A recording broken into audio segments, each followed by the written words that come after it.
Welcome back to my channel. আজকে আমি কাঁঠালের বিচি ভর্তা বানাবো।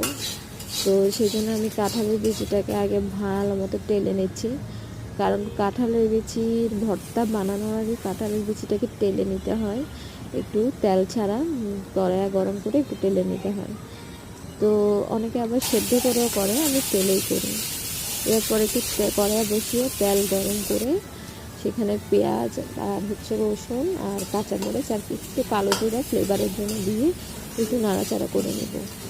আর এদিকটা হতে হতে আমি ওইখানে আপনার যে কাঁঠালটা যেটা ভাবছিলাম সেটার খোসাগুলো ফেলে নিলাম এবং সব কিছু যা টালসি পেঁয়াজ রসুন কাঁচামরিচ কালো জিরে সব ব্লেন্ডারে দিয়ে দিলাম এবং ব্লেন্ড করব। আর এখানে একটা কথা বলে রাখি, আমি ইচ্ছে করে এটা মানে আবার তেলের মধ্যে দিচ্ছি।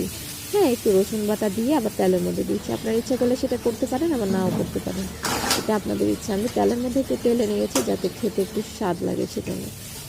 তো এই তো আমার কাঁঠালের বিচির ভর্তাটা হয়ে গেছে।